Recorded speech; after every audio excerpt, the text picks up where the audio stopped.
Hello दोस्तों, हिंदी की Hindi channel में आप सभी का स्वागत है। तो दोस्तों, आज के इस वीडियो में आप सभी के लिए यूपीएचएससी असिस्टेंट प्रोफेसर के सिलेबस में दिए गए पहले टॉपिक हिंदी भाषा का विकास जो है, इस पर हम चर्चा करेंगे। तो इस चर्चा से पहले मैं थोड़ी सी एक चर्चा करना चाहती हूँ कि जैसे कि कल मैंने आप सभी को एक अपने कम्युनिटी पोस्ट में ये प्रश्न किया था कि मेरे पास जो विद्यार्थी हैं, अभ्यर्थी हैं, वो किस परीक्षा के हैं। तो आप सभी के प्यारे प्यारे कमेंट आए, इसके लिए धन्यवाद। और जिस प्रकार के कमेंट आए उसके आधार पर मैंने कहा था कि आगे की रणनीति जो है हम तय करेंगे।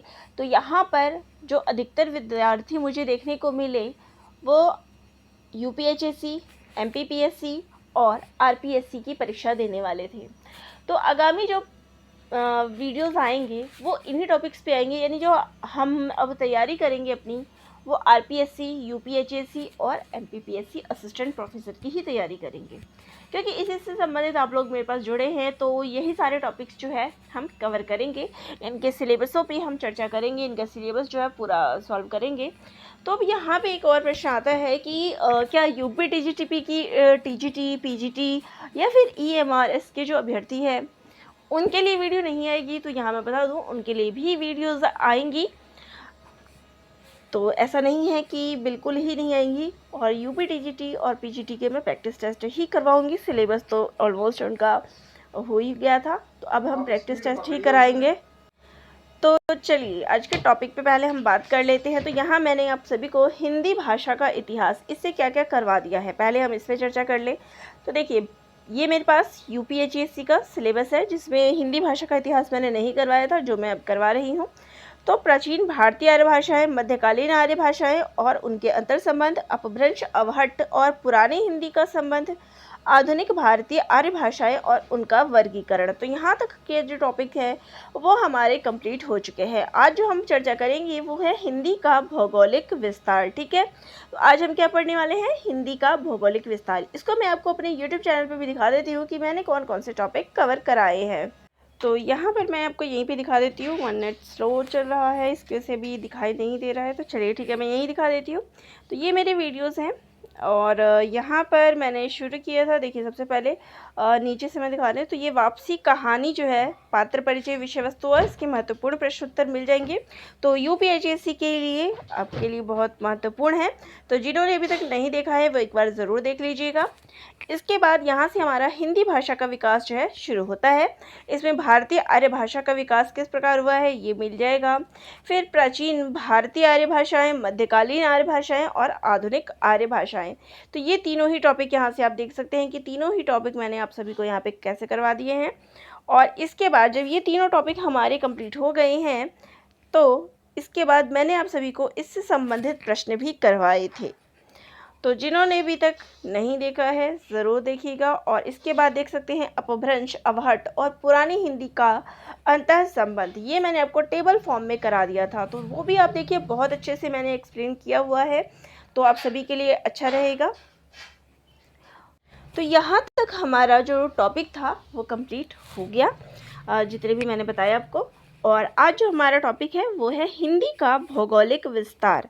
तो हिंदी का भौगोलिक विस्तार यानी कि हिंदी का जो भाषा क्षेत्र है वो कहाँ से कहाँ तक फैला हुआ है, इन सब पर हम चर्चा करेंगे।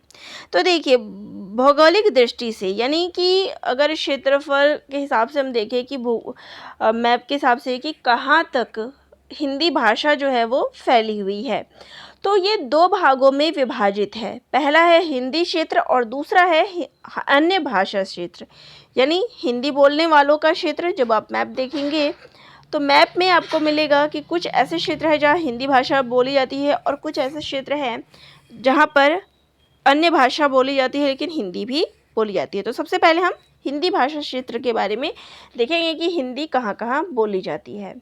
तो हिंदी भारत के बहुसंख्यक लोगों की भाषा है जो उत्तर भारत के 10 राज्यों में बोली समझी जाती है। इन राज्यों के नाम है। अब कौन कौन से ऐसे राज्य हैं जहाँ हिंदी भाषा बोली और समझी जाती है। तो ऐसे देश है, सॉरी ये राज्य है हिमाचल प्रदेश, हरियाणा, दिल्ली, उत्तरांचल, उत्तर प्रदेश, राजस्थान, मध्य प्रदेश, छत्तीसगढ़, बिहार और झारखंड। तो ये वो राज्य हैं जहाँ हिंदी मुख्य रूप से बोली जाती है। इन 10 राज्यों को हिंदी क्षेत्र कहा जाता है। तो यहाँ से प्रश्न बन गया कि कौन से 10 राज्य हैं।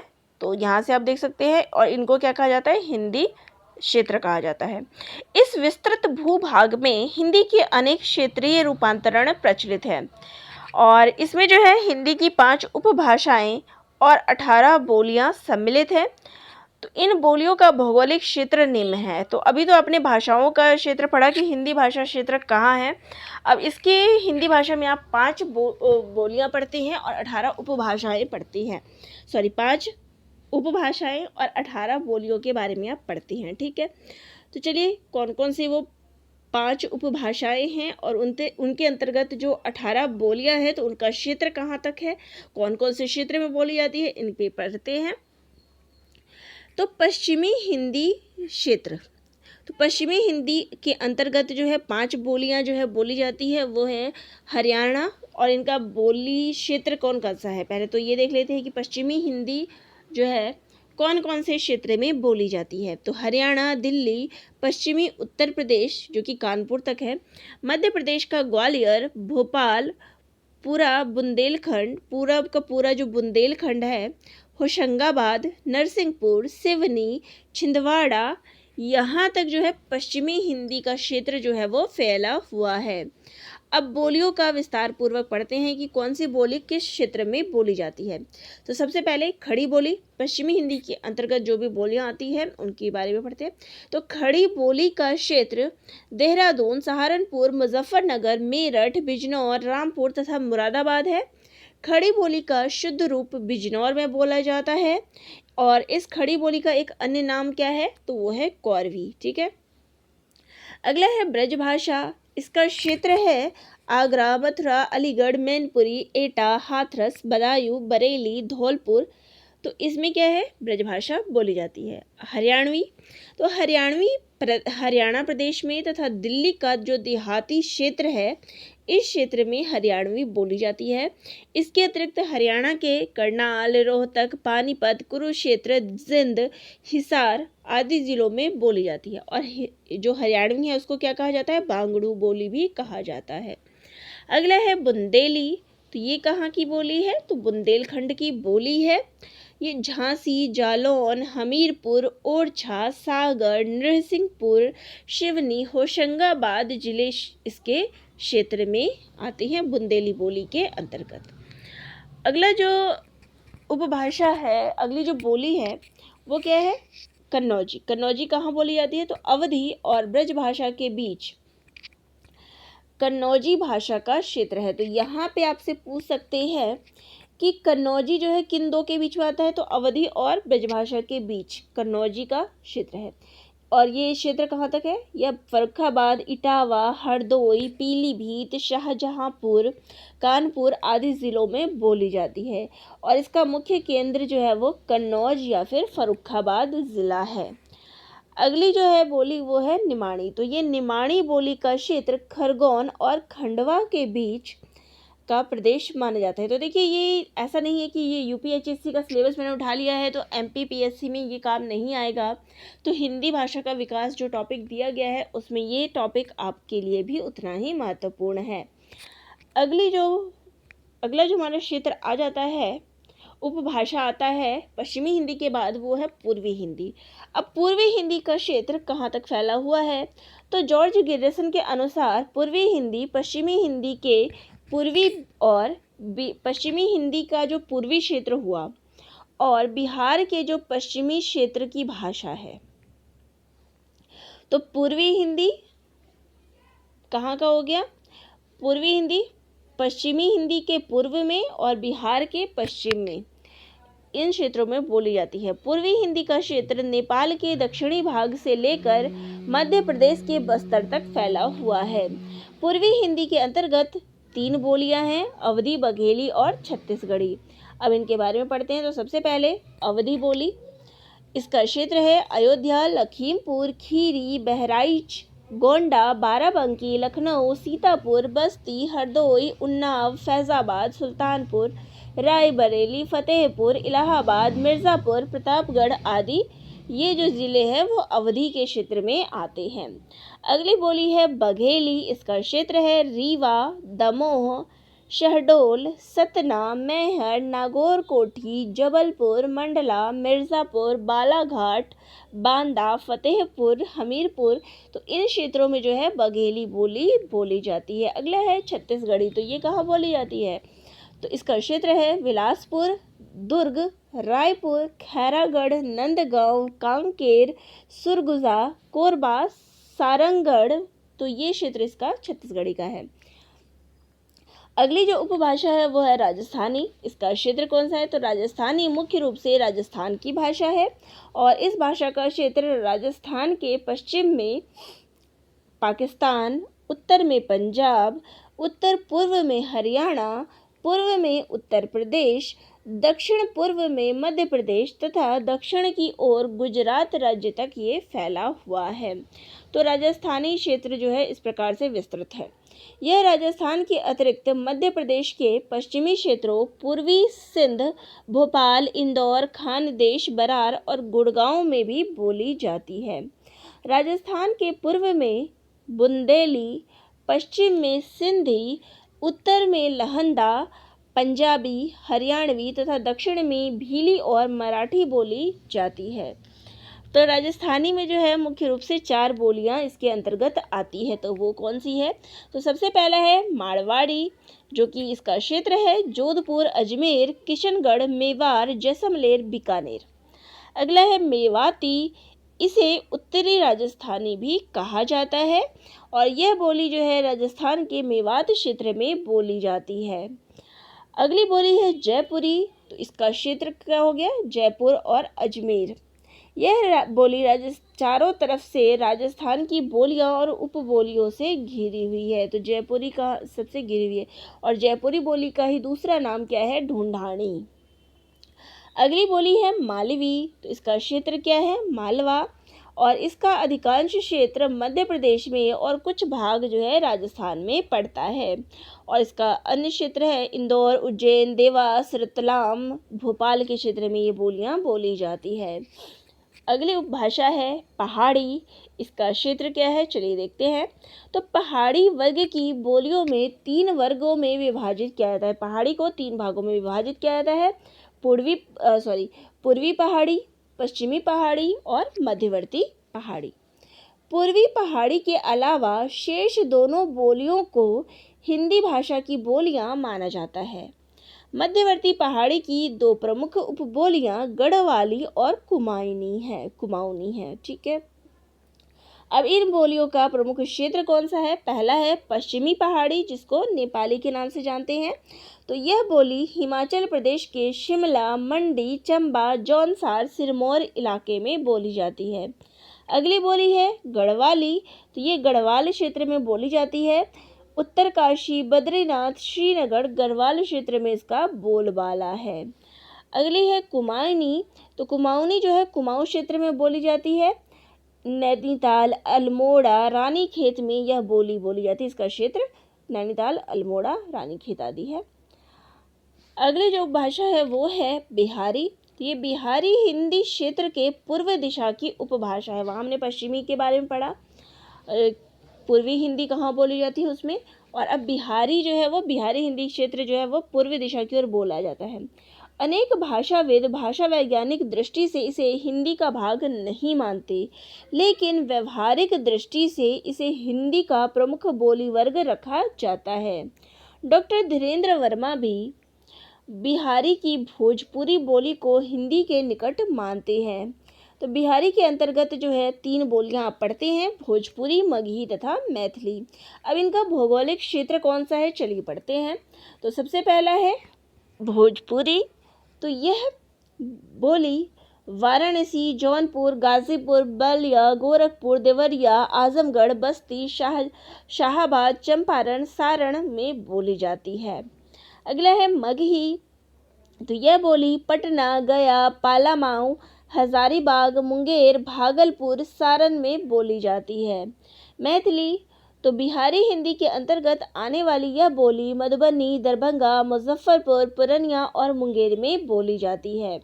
तो यहाँ तक तो हिंदी भाषा का जो क्षेत्र है कहाँ तक विस्तृत है, इसका भौगोलिक विस्तार हिंदी भाषा क्षेत्र का कहाँ तक फैला हुआ है, तो हिंदी की जो 5 उपभाषाएं और 18 बोलियां थी उसका आपने पढ़ा। अब जानते हैं कि अन्य भाषा क्षेत्र में ये कहाँ कहाँ फैला हुआ है। तो हिंदी का प्रयोग हिंदी क्षेत्र तक सीमित नहीं है, बल्कि इसका प्रयोग हिंदी क्षेत्र के बाहर भी फैला हुआ है। हिंदी को प्रचारित प्रसारित करने में अनेक सामाजिक तथा धार्मिक, राजनीतिक और साहित्यिक संस्थाओं ने महत्वपूर्ण भूमिका निभाई थी। हिंदी भारत की राष्ट्रभाषा, राजभाषा और संपर्क भाषा है। इसलिए सरकार और गैर सरकारी संस्थाएं हिंदीतर क्षेत्रों में इसके प्रचार प्रसार में अब भी लगे हुए हैं। इसके अलावा अगर बात करें तो पर्यटन, टीवी और फिल्मों ने भी हिंदी को प्रचारित प्रसारित करने में महत्वपूर्ण भूमिका निभाई। हिंदी क्षेत्र के लोग देश के कोने कोने में रोजगार, व्यापार और सेवा क्षेत्र की दृष्टि से जहां गए वहां उन्होंने हिंदी को प्रसारित किया। इस तरह भारत के बाहर भी अनेक देशों में हिंदी भाषा गई है और वहां उन्होंने अपनी भाषा को न केवल जीवित रखा बल्कि कई देशों में उन्होंने महत्वपूर्ण भाषाई दर्जा भी हिंदी को दिलाया है। इस दृष्टि से हिंदी के अन्य भाषा क्षेत्र को, अब हिंदी के जो अन्य भाषा क्षेत्र है उसको भी हम आगे 2 भागों में विभाजित करते हैं। पहला है हिंदी तर भाषी क्षेत्र और हिंदी का विदेशी क्षेत्र। तो हिंदी तर भाषा क्षेत्र जिन्होंने हिंदी को अपनाया वो कौन है? तो हिंदी भाषा भारत की प्रमुख संपर्क भाषा होने और प्रचार प्रचार की वजह से गैर हिंदी भाषी राज्यों तक विस्तारित हुई। तो जहाँ हिंदी नहीं थी वहाँ भी ये विस्तारित हुई संपर्क भाषा के रूप में। तमाम संस्थाएं और व्यक्तियों ने हिंदी के प्रसार प्रसार में महत्वपूर्ण योगदान दिया, परंतु सर्वाधिक योगदान हिंदी तर भाषा भाषियों का रहा है। साथ ही सामाजिक, आर्थिक, राजनीतिक कारणों से भी हिंदी का प्रसार अन्य भाषा क्षेत्रों में हुआ है। वर्तमान समय में आंध्र प्रदेश, गुजरात, जम्मू कश्मीर, मणिपुर, पंजाब, बंगाल, अंडमान व निकोबार द्वीप समूह, अरुणाचल प्रदेश, लक्षद्वीप तथा मिजोरम जैसे गैर हिंदी भाषी राज्यों में हिंदी भाषियों की संख्या दूसरे स्थान पर है। तो पहले क्या था, यहाँ पे हिंदी भाषा नहीं बोली जाती थी, ना समझी जाती थी, लेकिन हिंदी का जब विस्तृत रूप बढ़ा, प्रचार प्रसार बढ़ा, तो यहाँ पर हिंदी भाषा का जो स्थान है वो दूसरे स्थान पर है हिंदी बोलने वालों का। वहीं महाराष्ट्र, उड़ीसा, दादर व नगर हवेली में हिंदी भाषा भाषी तीसरे स्थान पर है। देश के अन्य राज्यों में अपनी अपनी भाषा के साथ ही हिंदी का भी प्रयोग करने वाले व्यक्तियों की संख्या काफ़ी है। यदि प्रतिशत के हिसाब से देखें तो हिंदी भाषा जानने वालों की संख्या तो बहुत ज़्यादा है। तो यहाँ कहने का तात्पर्य यह है कि हिंदी का भौगोलिक विस्तार संपूर्ण भारत में फैला हुआ है। यह उत्तर में जम्मू कश्मीर, पंजाब, पश्चिम में महाराष्ट्र, दक्षिण में अंडमान निकोबार तथा पूर्व में पश्चिम बंगाल तक फैला हुआ है। इसके अलावा हिंदी का विस्तार जो है उत्तर पूर्व के दुर्गम क्षेत्रों, केरल, लक्षद्वीप तथा पांडिचेरी तक है। आंध्र प्रदेश के बीजापुर, गोलकुंडा, अहमदनगर, बरार तथा महाराष्ट्र में मुंबई तक हिंदी की दक्षिणी शैली सैकड़ों वर्षों से फैली हुई है। हिंदी ने कई क्षेत्रों में वहाँ की भाषाओं के कुछ तत्व को लेकर अपनी एक नई शैली भी विकसित की, यानी कुछ चीज़ें तो उन्होंने वहाँ से ली है और अपनी उन्होंने हिंदी अलग से एक हिंदी विकसित कर ली है जो काफ़ी प्रचलित है। जैसे बात करें तो मुंबई वाले जो है मुंबईया हिंदी बोलते हैं, कोलकाता वाले जो है कोलकातिया हिंदी बोलते हैं। तो ये था हमारा हिंदी तर क्षेत्र, जहाँ पे हिंदी नहीं थी, हिंदी के क्षेत्र तो थे मतलब लेकिन वहाँ पे हिंदी प्रचार प्रसार के बाद जो है हिंदी को स्थान मिला। अब बात करते हैं हिंदी का विदेशी क्षेत्र। तो हिंदी भाषा वर्तमान समय में केवल भारत, हिंदी का विदेशी क्षेत्र यानी हिंदी जो है वो भारत के बाहर भी किस प्रकार से फैला हुआ है। तो केवल भारत की सीमाओं तक नहीं, न केवल भारत की भाषा है, रोजगार की तलाश और आधुनिक व्यवस्था ने इसे देश के बाहर भी फैलने के लिए अनुकूल माहौल प्रदान किया है। यानी हिंदी जो है विदेशों में भी बोली और समझी जाती है। उन देशों में जहां हिंदी भाषियों ने अच्छे विषय की तलाश में पलायन कर गए थे, आज वहां हिंदी प्रमुख भाषा है। यानी कुछ ऐसे देशों की यहाँ बात की जाए कि जहाँ लोग सीखने के लिए काम की तलाश में अपने देश को छोड़ के, भारत को छोड़ के दूसरे देशों में गए थे, वहाँ क्या है, हिंदी प्रमुख भाषा है। तो ऐसे देशों के नाम कौन से हैं? तो फिजी, मॉरिशस, सूरीनाम, त्रिनिदाद और दक्षिणी अफ्रीका ऐसे देश हैं जहाँ हिंदी प्रमुख भाषा है। डॉक्टर विमलेश कांति के अनुसार फिजी में तो शायद ही कोई ऐसा भारतीय या फिजियन हो जो हिंदी ना समझता हो। संभवतः इसलिए फिजी में हिंदी को संवैधानिक मान्यता प्राप्त है। फिजी में हिंदी आधी से अधिक जनसंख्या 52% की मातृभाषा है तथा उसे सरकारी कामकाज की भाषा के रूप में 1987 तक संसदीय मान्यता भी प्राप्त थी। फिजी के गैर भारतीय भी हिंदी भाषा का प्रयोग करते हैं। तो हिंदी के लिए ये कितनी बड़ी बात है कि हमारी जो हिंदी भाषा है वो बाहर भी किस प्रकार से बोली जाती है, उसको मान्यता मिली हुई है। इसी प्रकार से दूसरे देश की बात करें तो वो है सूरीनाम, जहां भारतीय सबसे पहले 1873 में पहुंचे थे। यहाँ पर भारतीय मूल के लोगों की संख्या सर्वाधिक 39% है। इन भारतीयों की बोलचाल की भाषा आज भी हिंदी है, जिसे सरनामी हिंदी के नाम से जाना जाता है। यह भोजपुरी, अवधी, ब्रज और खड़ी बोली का मिश्रित रूप है। अगले देश की बात करें तो वो है दक्षिण अफ्रीका। तो दक्षिण अफ्रीका के डरबन में भारतीय मूल के निवासी सर्वाधिक है। यहाँ की नेताली भाषा भोजपुरी हिंदी का ही एक रूप है जो यहाँ विकसित हुई। इसी तरह उज़्बेकिस्तान और तजिकिस्तान में भी हिंदी की एक विशिष्ट शैली का प्रयोग होता है। डॉक्टर भोलानाथ तिवारी ने जिसे ताजुबेकी नाम दिया है, कुछ विद्वान इसे पार्या नाम से जानते हैं। भारत के पड़ोसी देश जैसे नेपाल, भूटान, पाकिस्तान, अफगानिस्तान, श्रीलंका में भी हिंदी बोलने और समझने वालों की संख्या जो है, भारतीयों की संख्या काफ़ी संख्या है। नेपाल के 53% लोगों की मातृभाषा हिंदी है। पाकिस्तान में सभी उर्दू भाषी हिंदी समझते हैं और बोलते भी हैं। इसके अतिरिक्त आजीविका और व्यापार की दृष्टि से अनेक भारतीय विदेशों में बस गए और वहाँ हिंदी प्रयोग कर रहे हैं।